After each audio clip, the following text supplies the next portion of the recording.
La pandémie a frappé comme une panne d'électricité. Tout s'arrête net, on a du fun à vivre comme dans l'ancien temps, puis à un moment donné, il faut faire à souper ou prendre une douche et tout de suite, c'est moins drôle. Les premières semaines étaient super. On a joué, lu, appris, collaboré, mais quand le monde professionnel s'est réactivé, on est entré dans une chaîne ininterrompue depuis, de priorisation, de classification, de hiérarchisation, des tâches et des obligations professionnelles et familiales. Le gouvernement avait départagé les services essentiels des autres et s'était épris du modèle au point de l'appliquer aux travailleurs. Certains essentiels avaient accès aux garderies et conséquemment le droit d'accomplir correctement leur télétravail, et les non-essentiels étirions la formule captivité travail-famille pendant la période estivale. Une étrange hiérarchie du voisinage s'est ainsi imposée au fil de la réintégration des services de garde. Alors que l'isolement nous pèse, ce classement nous confronte à notre propre dispensabilité. Je ne suis pas essentiel. C'est pas une surprise, mais c'est plus une intuition ni même une blague entre amis. C'est rendu un fait. Cette impitoyable hiérarchie sociale, pleinement assumée et largement appliquée, me trouble encore aujourd'hui. Comment ce classement prioritaire, purement égalitaire et strictement non équitable a pu nous faire admettre parfois jusqu'à l'indifférence, l'insignifiance présumée de certaines catégories de citoyens. Reclus et influençables, nous calquions néanmoins le modèle binaire du gouvernement. Nous nourrir essentiel, le travail essentiel pour nous nourrir, faire une activité physique extérieure quotidienne essentielle pour ne pas s'entre-dévorer. La pyramide de Maslow familiale se compresse ainsi en un trapèze. Nos enfants étant très jeunes, 1 et 4 ans au printemps 2020, la télé et les chats se sont avérés des gardiens inefficaces. Notre seule option était de travailler de nuit et donc, comme au temps des nouveau-nés, de nous la séparer en deux. Rusés, les enfants ont commencé à aligner leur horaire de sommeil à celui de notre travail. Il devient clair que le manque de stimulation de jour les garde éveillés la nuit. Nous étions des travailleurs débordés, des parents dépassés, agissant dans la moyenne base de la productivité et de la parentalité. Comme le repos et la joie de vivre, les journées commençaient à manquer aux semaines.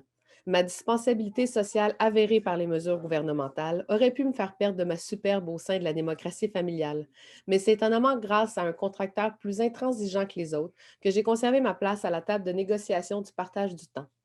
L'exigence d'une présence assidue sur Zoom, doublée d'ententes de confidentialité absolument incompatibles avec la vie familiale confinée, a stabilisé la balance des charges de la famille. Il n'était pas seulement question de rentabilité, mais de disponibilité. L'alternance des journées de visio-détention avec celle de parents éducatrices mascottes m'ont néanmoins privé d'espace-temps créatif. Difficile de développer des stratégies innovantes et des projets inspirants lorsqu'enchaîné à un Zoom ou en plein débat sur la nécessité de se brosser les dents quotidiennement.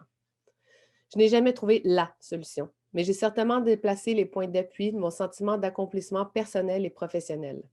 Mon équilibre est passé par le déséquilibre, celui qui fait fi des normes, des habitus, des attentes d'un champ professionnel, de toute façon en inadéquation avec la vie familiale. La famille dans les champs culturels et académiques est un étrange tabou. On ne doit pas trop le savoir, ni trop l'avoir. Lorsqu'on évoque les enfants, c'est plus souvent pour faire la démonstration que rien n'a changé, alors que tout a changé. Sous des airs de panne d'électricité, la pandémie et le confinement évoquent finalement le leurre du congé parental, l'attente non dite d'une productivité inaffectée, doublée d'un isolement inédit.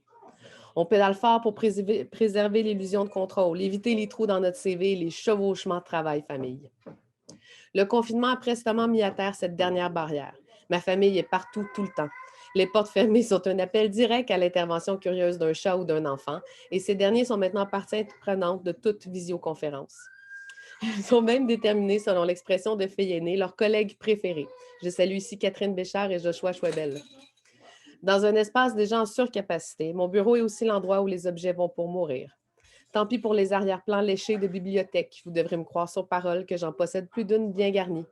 Car entre les snowboards, les skis, les vélos, les skates, le matériel de pilates, tous bien entassés hors du cadre de ma caméra, je suis non seulement à un éternuement de mourir enseveli sous l'équipement sportif, mais aussi dans l'impossibilité de vous donner à voir autre chose que notre propension sculpturale au désordre. Le fait est que depuis le début de cette pandémie, les modèles de travail déjà inefficaces des champs artistiques et académiques sont enfin impraticables. La fiction du savoir objectivé par les espaces institutionnels ne fait aucun sens lorsque reproduite depuis les espaces privés de chacun. De même, la parodie d'un contrôle hermétique des sphères professionnelles et familiales est anéantie par le dévoilement ostentatoire de leur enchevêtrement quotidien. La pandémie nous aura tout au moins permis de s'afficher comme des personnes ayant un parcours de vie indissociable de notre manière d'exister professionnellement. Et si la vie familiale a toujours été le point aveugle du développement professionnel, académique ou artistique, elle ne l'est pas moins aujourd'hui, mais enfin en toute transparence. J'ai donc bon espoir que dans la précipitation du fameux retour à la normale, il nous semblera ridicule de réintégrer nos apparats de représentation, de sorte que nous manifesterons tous pour rester platement nous-mêmes.